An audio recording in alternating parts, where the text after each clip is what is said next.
சந்தியா ராகம் சரியில்லை. இன்னைக்கு என்ன நடக்க போகுதுன்னு பார்க்கலாம். வாங்க வீடியோக்குள்ள போகலாம். புவனேஸ்வரி தனாவை மறைச்சு வச்சிருக்காங்க. தனாவை வந்து பார்க்குறாங்க. இங்கே பாரு தனா, உனக்காகத்தான் கார்த்தி போலீஸ் ஸ்டேஷன் வரைக்கும் போயிருக்கான். உன்னோட வாழ்க்கையை காப்பாற்றணும், உன் கூட வாழணுங்கிற ஆசையில தானே கதிரை குத்த போயிருக்கான். ஆமாம் தானோ, நீ இல்லாத வாழ்க்கையை கார்த்தினால ஏற்றுக்கவே முடியல. நீ தூக்கு போட போன விஷயம் தெரிஞ்சதுமே அவனும் தூக்கு போட போயிட்டான் தெரியுமாங்கிறாங்க பரமேஷ். ஆமாம் தானோ, அவன் தூக்கு போட போயிட்டான். நாங்கள் ஏதோ பக்கத்தில் இருந்ததுனால தடுத்து நிறுத்த முடிஞ்சது. அவன் மனசு உடஞ்சு போயிட்டான். அப்படி இருந்தும் போலீஸ் வந்ததும் அவனை பிடிச்சிட்டு போயிட்டாங்க. உங்க ரெண்டு பேர்த்தையும் பிரிச்ச சந்தோஷத்துல மாயாவும் கதிர் இருக்காங்க. அவங்க நினைச்ச மாதிரி அவங்க சந்தோஷமா இருக்கக்கூடாது. கார்த்தியும் சந்தோஷமா இருக்கணும். உங்க அம்மாவை நினைச்சு நீ கவலைப்படாத. உங்க அம்மா கிட்ட நான் பேசிக்கிறேன். எனக்கு இதெல்லாம் சரியாப்படுமான்னு தெரியல. எனக்கு நினைச்சா குழப்பமா இருக்குதுங்கிறாங்க தனம். ஏய், நீ ஒன்றும் குழப்பப்படாத. உங்க அம்மா கிட்ட நான் பேசிக்கிறேன். நீ தைரியமா இரு, நாங்க இருக்கோங்கிறாங்க புவனேஸ்வரி. அண்ணே, நீங்க போலீஸ் ஸ்டேஷன் போய் கார்த்தியும் கூட்டிட்டு அப்படியே ரெஜிஸ்டர் ஆபீஸ்ல இருந்து ஆபீஸ்லயும் கூட்டிட்டு வந்துருங்க. தானா, இன்னைக்கு உனக்கும் கார்த்திக்கும் கல்யாணம் கண்டிப்பா நடக்குங்கிறாங்க புவனேஸ்வரி. இவங்க எல்லாம் பேசிட்டு இருக்கும்போதே துணியை வாரி வராங்க. அவங்கள பார்த்ததும் தனா, நீ இங்கேயே மறந்துக்கோ, நாங்க என்னன்னு போய் பார்த்துட்டு வரோம்னு சொல்லி தனாவை ஒரு ஓரமா உட்கார வச்சுட்டு புவனேஸ்வரியும் பரமேசும் வெளியில வராங்க. என்னங்கன்னு கேட்குறாங்க. இந்தாங்க, நீங்க கேட்ட புடவை கொண்டு வந்துட்டேமா, பாருங்கன்னு சொல்லி கொடுக்குறாங்க. முகூர்த்த புடவையை வாங்குறீங்களே, யாருக்கு கல்யாணம்னு கேட்குறாங்க. யோ, உனக்கு எதுக்கு இந்த கேள்வியெல்லாம்? நீ வண்டியா, புடவைய கொடுத்தியா, காசை வாங்கினியா, போய்கிட்டே இரு அப்படின்னு புடவைக்கு உண்டான காசை கொடுத்து அனுப்பி வைக்கிறாங்க. புவனேஸ்வரி, இந்த பொண்ணு யோசிக்கிறத பார்த்தா ஒருவேளை கல்யாணமே வேண்டாம்னு சொல்லிடுவா போல இருக்குங்கிறாங்க பரமேஷ்.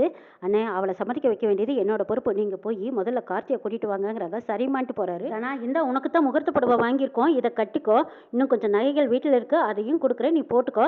நீ ஆசைப்பட்ட மாதிரியே கார்த்தி இன்னும் கொஞ்சம் நேரத்தில் வந்துருவான். உங்க ரெண்டு பேத்துக்கும் கல்யாணத்தை நாங்க நடத்தி வைக்கிறோங்கிறாங்க புவனேஸ்வரி. இந்த கல்யாணம் நல்லபடியா நடந்தா தான் நீங்க ரெண்டு பேரும் கண்ட கனவுகள் பழிக்கும். இவ்வளவு நாளா நீ காத்திருந்ததுக்கான பலன் கிடைக்கும். நீ பேட்மேன் பிளேயர் ஆகணும். கார்த்தி உனக்கு எப்பவும் சப்போர்ட்டா இருப்பான். புவனேஸ்வரி இப்படி எல்லாம் ஆசை வார்த்தைகள் சொல்லி தனாவோட மனசை மாத்த பாக்குறாங்க. எல்லாமே ஃபர்ஸ்ட் வந்துட்டினா எங்க குடும்பத்து பொண்ணுன்னு எங்களுக்கும் எவ்வளவு பெருமையா இருக்குமில்லங்கிறாங்க. தனா, இன்னும் என்ன யோசிக்கிற? உன் கழுத்துல தாலி இருக்குன்னு யோசிக்கிறியா? அந்த தாலிக்கு எந்த ஒரு மதிப்பும் இல்லை. நீ இப்ப அந்த தாலியை கழட்டிடலாம். உன்னோட லட்சியம் நிறைவேறணும்னா கதிர் கட்டின தாலி இறங்கணும். கார்த்தி கட்டின தாலி சீக்கிரமா உன் கழுத்துல ஏறினா தான் உன்னோட லட்சியம் நிறைவேறும். சரி, எதையும் யோசிக்காத. நீ இந்த புடவையை கட்டிக்கிட்டு வா, நான் போய் நகை எடுத்துட்டு வரேன்ட்டு போறாங்க புவனேஸ்வரி. பரமேசு வக்கீல போலீஸ் ஸ்டேஷன் கூட்டிட்டு போய் நாங்க இன்னைக்கு ஜாமீன் வாங்கிட்டோம், கார்த்தியை வெளியில விடுங்கன்னு கேட்குறாங்க. இன்ஸ்பெக்டர் அந்த ஃபார்ம் எல்லாம் படிச்சு பார்த்துட்டு இந்த கார்த்தியை வெளியில விட்டுருங்கன்னு சொல்லி அனுப்பி வைக்கிறாங்க. இந்தப்பா கார்த்தி, இதில் கையெழுத்து போட்டு போ. இங்கே பார்ப்பா, நல்லா கேட்டுக்கோ. நீ குத்துனியே ஒரு ஆள், அந்த ஆள் இன்னும் நினைவில்லாம தான் இருக்காங்க. அவங்க கீது திடீர்னு போயிட்டாங்க. அடுத்தது இந்த ஜாமீன் எல்லாம் கேன்சல் ஆகிடும். பார்த்துக்கோப்பா, அவர் நல்லா ஆகணும்னு, குணமாகி வரணும்னு வேண்டிக்கோப்பான்னு சொல்லி அனுப்பி வைக்கிறாங்க. வக்கீல் பரமேஷ் கிட்ட, சார் கோர்ட்டுக்கு கேஸ் வரும்போது பார்த்துக்கலாம், எனக்கு கொஞ்சம் வெளியில் வேலை இருக்குது, நான் கிளம்புறேன்ட்டு போகிறாங்க. என்னை அடி வாங்க வச்சு போலீஸ் ஸ்டேஷனுக்கு அனுப்பி வச்ச அந்த மாயாவை சும்மாவே விடக்கூடாதுப்பாங்கிறாங்க கார்த்தி. டேய், அதுக்கு தாண்டா நானும் உங்கள் அத்தையும் ஒரு பிளான் போட்டிருக்கோங்கிறாங்க. அப்படி என்ன பிளான்னு கேட்குறாங்க கார்த்தி. உனக்கும் தனாவுக்கும் இன்னைக்கு கல்யாணம் நடக்க போகுதுங்கிறாங்க பரமேஷ். ரெஜிஸ்டர் ஆஃபீஸரை இன்னைக்கு நம்ம வீட்டுக்கு வர சொல்லியிருக்கோம். உங்கள் ரெண்டு பேத்துக்கு இன்னைக்கு கல்யாணம் நடத்தி வைக்க போகிறேங்கிறாங்க. இதுக்கு தனா ஒத்துக்குவாளான்னு கேட்குறாங்க கார்த்தி. அதெல்லாம் உங்கள் அத்தை பார்த்துக்குவாப்பா. நீ தற்கொலை பண்ணிக்க போயிட்டீன்னெல்லாம் கூட நாங்கள் சொல்லி வச்சிருக்கோம், அதை நீ மெயின்டைன் பண்ணிக்கோப்பா. எப்படியும் தனா கழுத்தில் தாலியை கட்டிடுன்னு சொல்லி கூட்டி போகிறாங்க பரமேஷ். உனக்கும் தனாவுக்கும் கல்யாணம் முடிகிற வரைக்கும் அவள் எதை பற்றியும் யோசிக்க விடக்கூடாது, நீ தான் பத்திரமா பார்த்துக்கணுங்கிறாங்க. சரிப்பா, நான் பார்த்துக்கிறேன்ட்டு போகிறாங்க கார்த்தி. மாயாவும் கதிரும் அப்பவும் சந்தேகத்தோடவே புவனேஸ்வரி வீட்டுக்கு பக்கத்தில் நிற்கிறாங்க. மாயா, நீ சொன்னீ எப்படியோ அந்த வீட்டிலேருந்து என்னை கூட்டிகிட்டு வந்துட்டேன். எனக்கு இன்னமும் புவனேஸ்வரி வீட்டில் தான் தனா இருப்பான்னு சந்தேகமாக இருக்குதுங்கிறாங்க கதிர். ஆமாம், எனக்கும் அந்த டவுட் இருக்குதுங்கிறாங்க மாயா. ஆனாலும் அவங்க வீட்டுக்குள்ள நின்றுக்கிட்டு கத்திக்கிட்டு இருக்கிறதுல எந்த பிரயோஜனம் இல்லை. ஆனால் என்ன பண்ணுறதுன்னு தான் நானும் யோசிக்கிறேன்னு யோசிக்கிறாங்க மாயா. புடவை கடைக்காரர் புவனேஸ்வரி வீட்டிலேருந்து வந்துட்டு இருக்காங்க. இதை பார்த்த மாயா, அங்கே பார்த்தியா, அவர் புவனேஸ்வரி வீட்டிலேருந்து தான் வராரு, நீ அவர்கிட்ட அப்படியே கோளார பேச்சு கொடு, என்னன்னு தெரிஞ்சுக்கலாங்கிறாங்க. கதிரும் சரின்ட்டு போய் துணிக்கடைக்காரர் குறுக்காட்டுறாரு. வண்டிக்காரர் கதிர் மேலே விட்டுறாங்க. அப்படியே வண்டி சாஞ்சிருது. கதிரும் மாயாவும் போய் அவங்கள தூக்கி விடுற மாதிரி தூக்குறாங்க. ஐயோ தம்பி, தெரியாமல் விட்டுட்டேன்ப்பா, அடிக்கிறது பட்டுருச்சாங்கிறாங்க. அதெல்லாம் ஒன்றும் இல்லைங்க அப்படின்னு சொல்லி சமாளிக்கிறாங்க. கண்ணே, என்னன்னே இப்படி விட்டுட்டீங்களாங்கிறாங்க. ஐயோ, அவர் குறுக்க வந்ததை நான் கவனிக்கலாமாங்கிறாங்க. உடவு தான் வைக்கிறீங்களாங்கிறாங்க. ஆமாம்மா, கேட்டவங்களுக்கு கொண்டு கொடுப்பேங்கிறாங்க. சரி, அந்த வீட்டிலேருந்து வரீங்களேன்னு கேட்குறாங்க மாயா.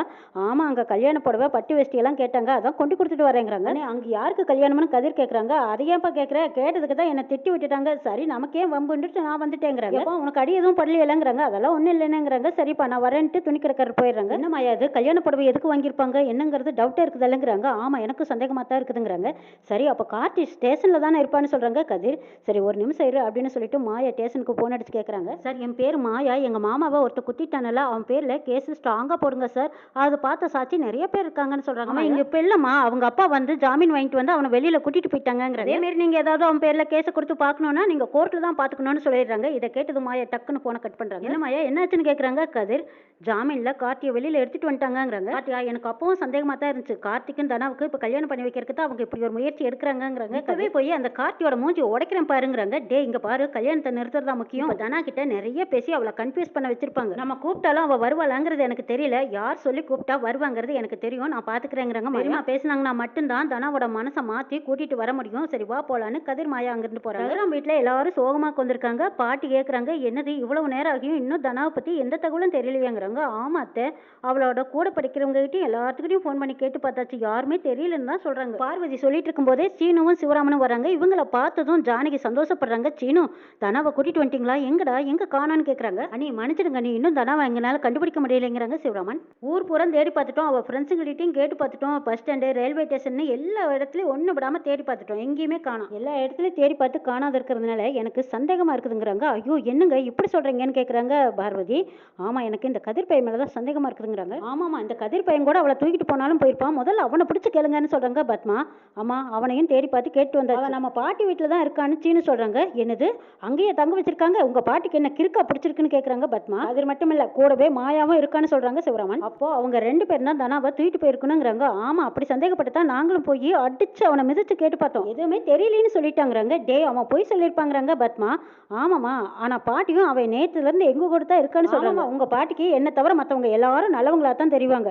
டே, நிச்சயமா மாயாவும் கதிரும் சேர்ந்து தான் தனாவை ஒளிச்சு வச்சிருப்பாங்க. அக்கா, அவனை அடிச்சும் கூட கேட்டு பார்த்துட்டோம், தனா எங்க இருக்கான்னு தெரியலன்னு சொல்லிட்டாக்காங்கிறாங்க சிவராமன். ஐயோ சிவா, தனாவை நான் பார்த்தேன், அவனை எப்படியாவது அவளை கண்டுபிடிச்சு கூட்டிட்டு வந்திருக்காப்பான்னு கெஞ்சி அழுகுறாங்க ஜானகி. அண்ணே, ஊருக்குள்ள எங்க போய் தேடுறதுனே தெரியல, ஒரே ஒரு வழிதான் இருக்கு, போலீஸ்ல கம்ப்ளைண்ட் கொடுத்துடலாங்கிறாங்க சிவராமன். குடும்பத்துல எல்லாரும் நிலகுலைஞ்சு நிக்கிறத பார்த்த பாட்டி சொல்றாங்க, ஐயோ இந்த ஊருக்குள்ள பஞ்சாயத்து பண்ற குடும்பம் இந்த குடும்பம் இன்னைக்கு போலீஸ் ஸ்டேஷன்ல போய் நிக்கும்படி ஆயிப்போச்சேன்னு வருத்தப்படுறாங்க. கடவுள் என்னமா பண்ணுவாரு, இந்த குடும்பத்தோட மான மரியாதை போகிறதுக்குன்னே இந்த மாயா பண்ணிருக்கா. மாயாவை முழுசா நம்பி இந்த வீட்டுக்குள்ள விட்டதுனாலதான் இன்னைக்கு இந்த குடும்பமே போலீஸ் ஸ்டேஷன் வாசல்ல போய் நிக்க வச்சிருக்கா. சரி, இப்ப எல்லாம் பேசிட்டு இருந்து என்ன செய்யறது, என்ன செய்யணுமோ அதை செய்யுங்க. நேரம் ஆக ஆக எனக்கு பயமா இருக்கு. தனா கிடைக்கணுமல்ல, முதல்ல மாட்டிக்க துணிஞ்சவ ஆத்துலயோ குளத்துலயோ எங்கேயாலும் விழுந்திருப்பாளான்னு தெரியலையேங்கிறாங்க. இதை கேட்டதும் ஜானகி இன்னும் பதறி போயிடுறாங்க. ஐயோ அத்தை, என்ன இப்படியே சொல்லாதீங்க, தேவையில்லாம கற்பனை எல்லாம் பண்ணி அங்க பாருங்க அண்ணியே இப்படி அள வைக்கிறீங்க, தனாவை எப்படியும் கண்டுபிடிச்சிடலாம் விடுங்கம்மாங்கிறாங்க. நீங்க சொன்னீங்கன்னா நாங்க போலீஸ் ஸ்டேஷன்ல போய் கம்ப்ளைண்ட் கொடுக்குறோம்னு கேட்குறாங்க சிவராமன்.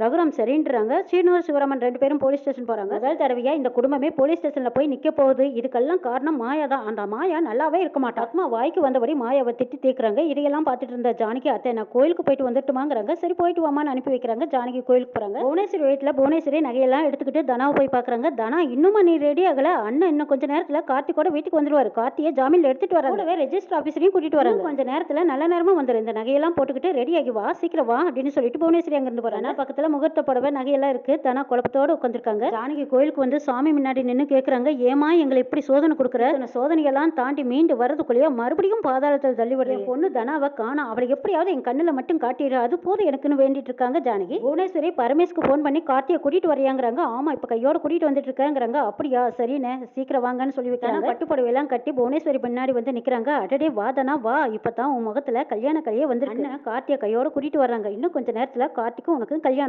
இந்த வீட்டுல நீ இனிமே ராணி மாதிரி வாழ போறேன்னு சொல்லிட்டு இருக்கும் போதே கார்த்தியும் பரமேசும் வர்றாங்க. கார்த்தி தனாவை பார்த்ததும், தனா நீ வந்துட்டியா, என்ன மறந்துட்டு உன்னால இருக்க முடியாதுங்கிறது எனக்கும் தெரியும் தனா, எங்க அப்பா இப்பதான் சொன்னாங்க உனக்கு எனக்கு கல்யாணம் பண்ணி, இதுல உனக்கு ஓகேவான்னு கேக்குறாங்க கார்த்தி. தனா மௌனமாவே நிக்கிறாங்க. ஜானகி இங்க கோயில்ல புலம்பிக்கிட்டு நிக்கிறாங்க. அப்ப மாயா ஓடி வந்து, தனா எங்க இருக்கான்னு எனக்கு தெரியுங்கிறாங்க. இது என்ன மாயா சொல்ற, தனா எங்க இருக்கான்னு உனக்கு தெரியுமா, எங்க இருக்கா சொல்லுன்னு கேக்குறாங்க ஜானகி. இந்த ஊர்லயே நம்ம குடும்பமும் தனாவும் நல்லா இருக்க கூடாதுன்னு நினைக்கிறது புவனேஸ்வரி தான். இப்போ புவனேஸ்வரி வீட்டுல தான் தனா இருக்கான்னு சொல்றாங்க மாயா. அவங்கள விட்டா வேற யாரும் தனாவை கடத்திருக்க முடியாதுன்னு சொல்றாங்க மாயா. எது புவனேஸ்வரியா, ஏன் இப்படி பண்ணிட்டு இருக்கா, காலை சுத்தின பாம்பாவே இருக்காளே, அவ நினைச்ச மாதிரியே குடும்பத்தோட நிம்மதியை குலைச்சிட்டாலே, இன்னுமா அவளுக்கு வெறியடங்கல. நானும் கதிரும் போய் தனாவை பத்தி கேட்டோம், இல்லைன்னு சாதிச்சுட்டாங்கன்னு சொல்றாங்க மாயா. புவனேஸ்வரி தான் கூட்டிட்டு போயிருப்பானு உனக்கு எப்படி சந்தேகம் வந்தது, இனிமே தனாவால அவளுக்கு எந்த பிரயோஜனம் இல்லையே, அப்படியே கூட்டி போய் அவளை என்ன பண்ண முடியும்னு கேக்குறாங்க ஜானகி. தெரியுமா, நம்ம குடும்பத்தை அசிங்கப்படுத்துறதுக்காகவே கார்த்திக்கும் தனாவுக்கு இன்னைக்கு கல்யாணம் பண்ணி வைக்க போறாங்கன்னு சொல்றாங்க. இதை கேட்டதும் ஜானகிக்கு அப்படியே தீயவாரி கொட்டின மாதிரி அதிர்ச்சியில் நிக்கிறாங்க. நீங்க வந்தா மட்டும்தான் தனாவோட மனசை மாத்தி கூட்டிட்டு வர முடியும், வாங்க பெரியமா போலான்னு கூப்பிடுறாங்க. ஜானகியும் மாயாவும் புவனேஸ்வரி வீட்டுக்கு போறாங்க. புவனேஸ்வரி தனா கழுத்துல கிடக்கிற தாலியை தனா கையாலேயே கழட்ட வைக்கிறாங்க. தனாவும் சரின்னு அந்த தாலியை கழட்ட போற நேரத்துல கரெக்டா மாயாவும் ஜானகி வந்துடுறாங்க. ஜானகி அந்த கோலத்தை பார்த்ததும் தனா அப்படின்னு பெரிய சத்தம் கொடுக்குறாங்க. எல்லாரும் அதிர்ச்சியோட திரும்பி பாக்குறாங்க. ஜானகி போன வேகத்துல புவனேஸ்வரி கண்ணம் பழுக்கிற அளவுக்கு பலார்னு நல்லா அடி கொடுக்குறாங்க. உன்னோட கேடு கெட்ட புத்திக்கு என் பொண்ணை பழியடாக்க பாத்தீங்க, நாங்க இருக்க வரைக்கும் அது நடக்காதுன்னு மாயாவும் ஜானகியும் சவால் விட்டுட்டு வராங்க. என்ன நடக்குதுன்னு நாளை சொல்ல பார்க்கலாம்.